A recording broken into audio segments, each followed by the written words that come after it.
The original Super Mario Maker is probably my favorite game of all time. No other game even comes close to all the fun and enjoyment that I had while scribbling together silly levels and deadly contraptions. Coming up with a unique gimmick, building a level around it and then uploading it, knowing that now there are other people playing this stage is just such a unique and wonderful experience that very few other games can offer. Mario Maker is a game that makes it enjoyable to craft things for other people to enjoy. It is simply a beautiful piece of software. And on the 1st of April 2021, the game got brutally murdered, because since the 1st of April 2021, it is no longer possible to upload stages in Super Mario Maker, which robs the game of most of its appeal. The original Super Mario Maker didn't even live to see its own 6th birthday. So now that Nintendo officially put the original Mario Maker down, I thought it might be a good time to take a look back at what in my opinion are the two most interesting and remarkable aspects of the original Super Mario Maker. In this video, we're going to discuss what I believe to be the best and the worst aspect of my favorite video game of all time. So you ready? Let's do this!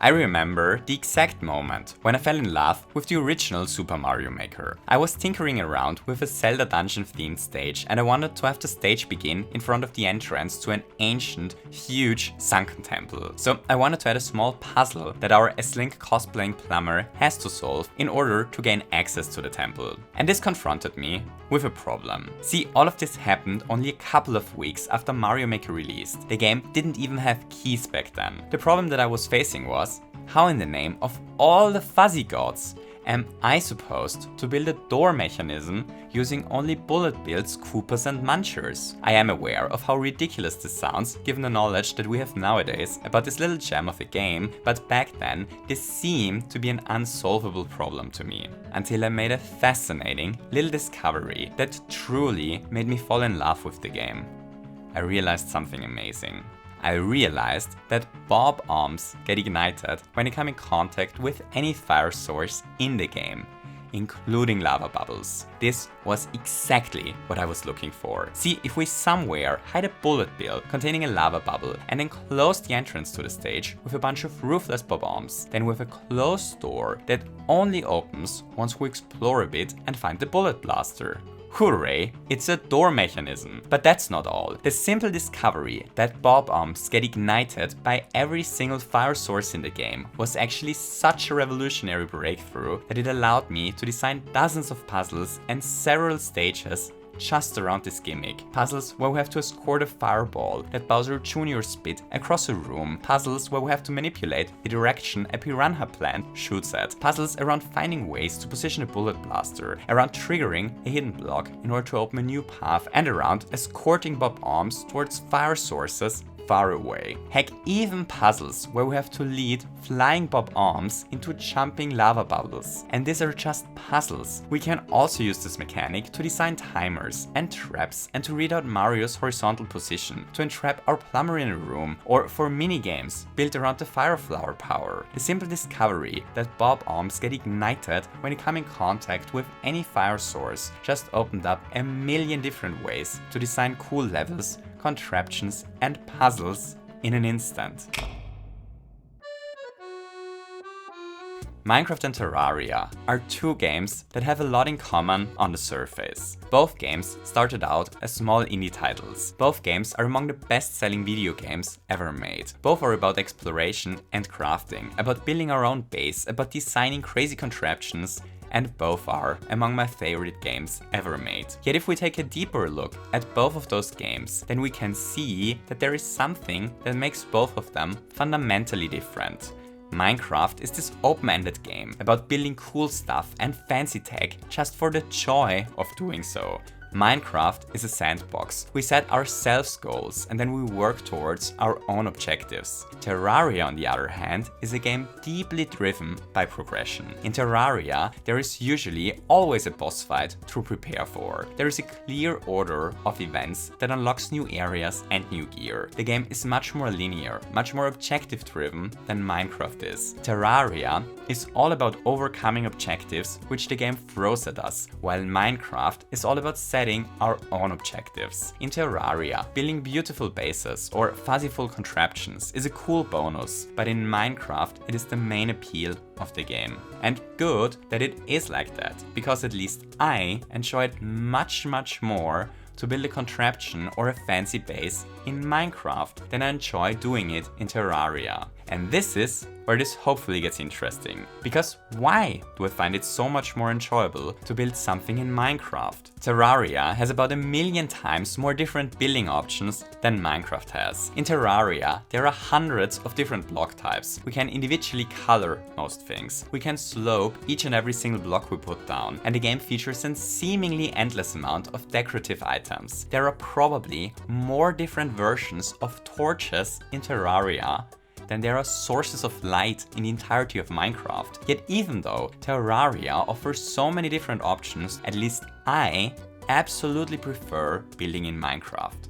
Why is that? Well, I believe this is exactly because of that. It is because Minecraft has so much fewer options to choose from. It is the limitation that makes the building so enjoyable. You know, if we wanted to build a kitchen in Terraria, then all we'd have to do is to craft the decorative items that fit a kitchen and to place them down. Yet if we wanted to design a kitchen in Minecraft, we'd have to play around Minecraft's limitations. We'd have to figure out cool ways to use blocks and items in surprising ways. We'd have to get creative. Most of Minecraft's blocks are simple at first glance, but they are intentionally designed in a way that allows us to use them in many different and often surprising ways. Coming up with our own unique solution is so much more enjoyable than being given a solution by the game is. I believe the main reason why I enjoy building in Minecraft so much more is simply because Minecraft cleverly limits me to only a few options and then forces me to get creative with those blocks. And I believe the exact same thing is the biggest strength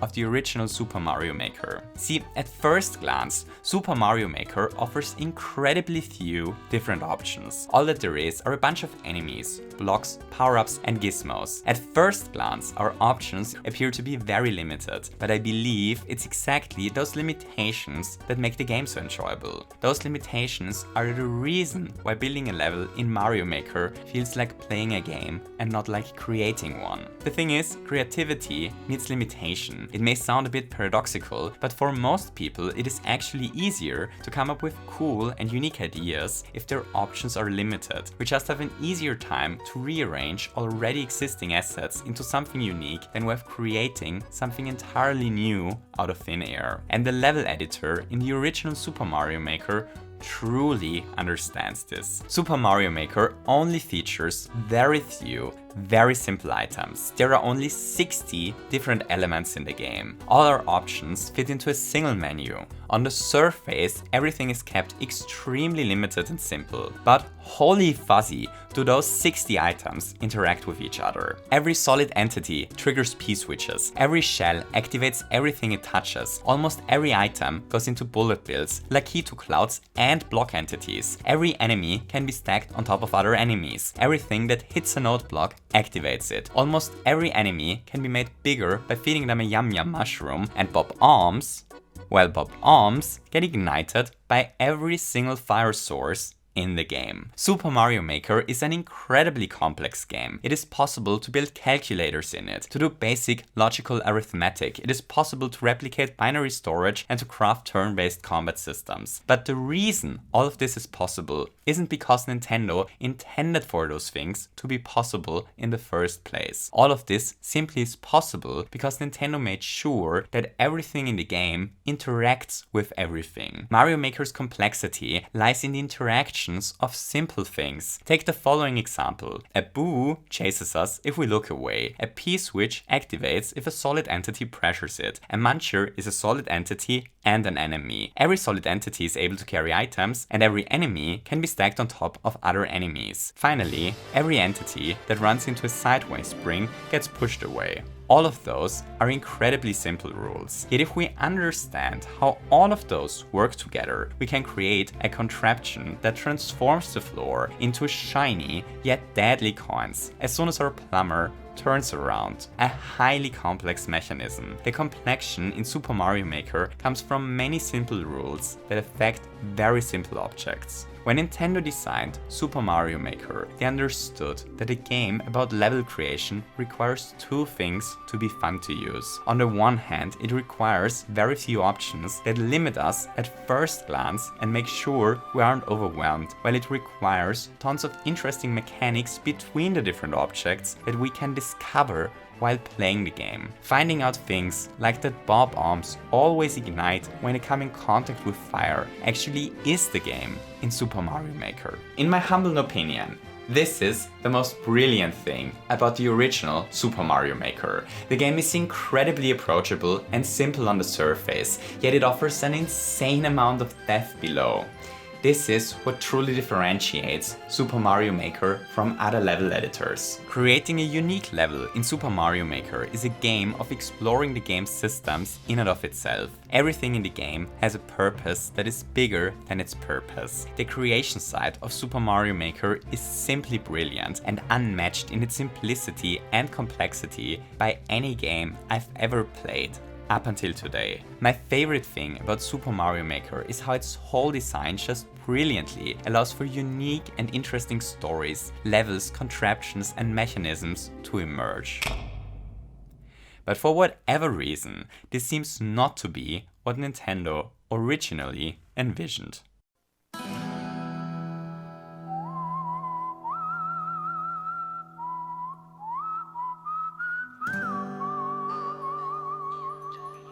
On the 6th of December 2015, internet history got written, because on this exact day, Mario Maker user ChainChompBraden attempted to upload his legendary level, Trials of Death, for the very first time.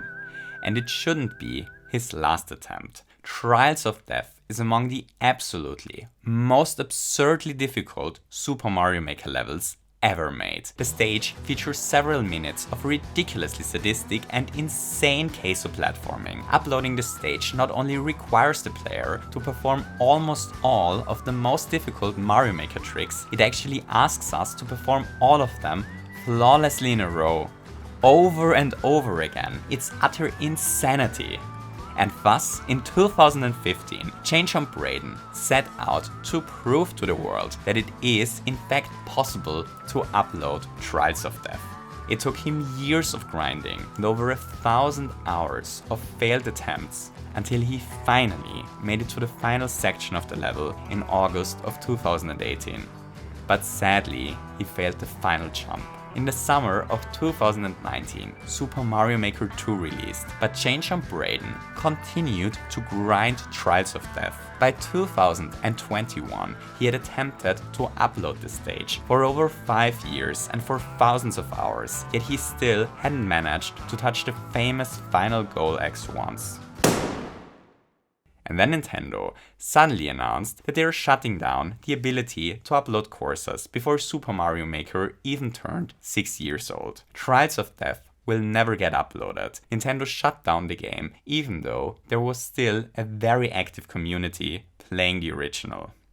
In my opinion, this middle finger that Nintendo showed to the Mario Maker community is symptomatic for a lot of similar stories that happened over the years. Because being a part of the Super Mario Maker community basically meant to permanently be in trouble with the big N. Pretty much any decision that Nintendo made for the original Super Mario Maker was not in line with the wishes of the community. The community found tons of harmless and entertaining glitches that often even led to amazing and otherwise impossible stages. Yet instead of just unlisting those levels from the 100 Mario challenge, Nintendo deleted each and every stage built around any behavior they didn't intend, and even also erased all the stars that glitch users gathered over the years. Sometimes they even banned them completely from their service. Instead of providing the game with a small team to regularly deliver tiny content updates to keep the game relevant, they stopped adding content after only a couple of months and even disabled the comment function after only 2 years when they put the Miiverse down. A community-driven online game, Super Mario Maker lost its first features within 2 years after its launch,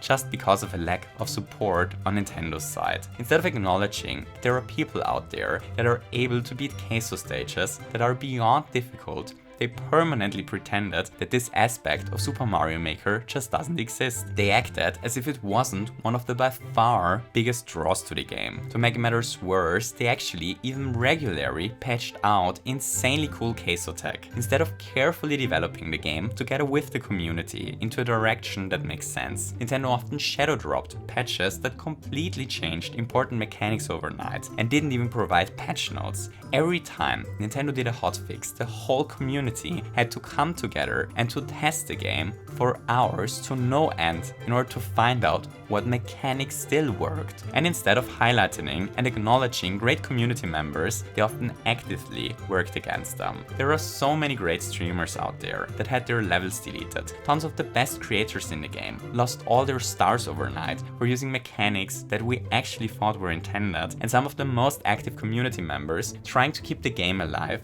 straight up got banned because the somewhere broke Nintendo's insanely draconian and over-the-top glitch rules.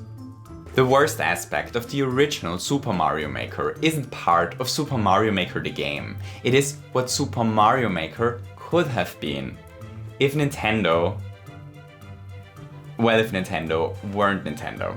Super Mario Maker could have been so much more. The game is like the perfect storm to stay relevant for years over years. There were tons of incredibly talented streamers, thousands of insanely creative and active people building levels, and even more people that just enjoyed following all the amazing things that came out of this fuzzyless yet fuzzy-full little creation box. All that Nintendo had to do was...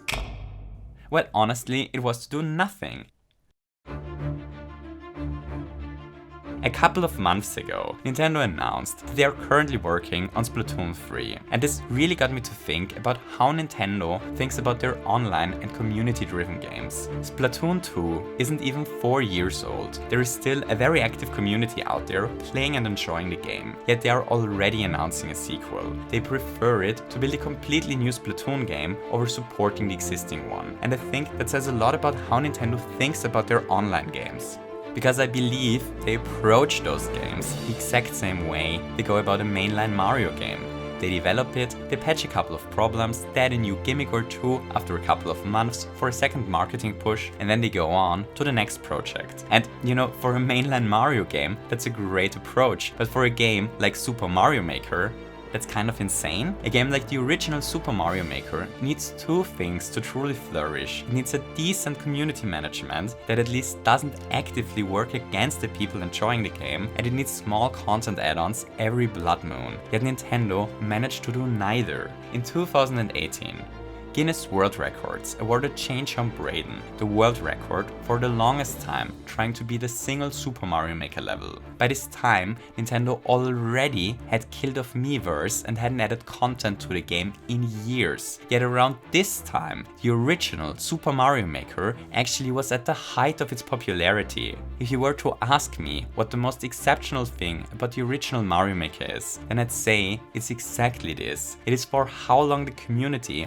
was able to keep the game alive, even though Nintendo did not only show no support, but was actively working against the game in parts. Nintendo sure as hell does know how to design an amazing level creation tool, but they have absolutely no plan on how to manage a community using it. The first Mario Maker is an incredible game. It is my favorite game of all time, and I highly doubt that any game is ever going to take this spot. But whenever I think about the game, I can't help myself but also think about how much more it could have been if Nintendo weren't this extremely stubborn company. When I think about the original Super Mario Maker, then I think about insane queso tricks. I think about manipulating the LB in order to replicate binary storage. I think about insane trickery like the black hole glitch. I think about stories like ChainChompBraden trying to upload a single stage for thousands of hours. I think about creative out-of-the-box stages and of learning mid-air spring jumps. All of my favorite Super Mario Maker memories are things that Nintendo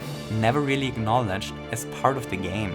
I can't help but wonder what could have been if Nintendo were Nintendo. So here we have it. The, in my opinion, two most noteworthy things about the original Super Mario Maker. On the one hand, the brilliant level editor that understands to limit player choices on the surface while featuring insane levels of depth below it. And on the other hand, Nintendo actively fighting against most of the things that the community created using this tool. Kinda funny, isn't it? Anyway, I hope you enjoyed this little video. If you did, don't forget to leave me one of those thumbs, preferably upside down, and maybe you feel especially nostalgic today and want to hit the subscribe button as well. I hope that all of you have a wonderful day and to see you soon. Goodbye!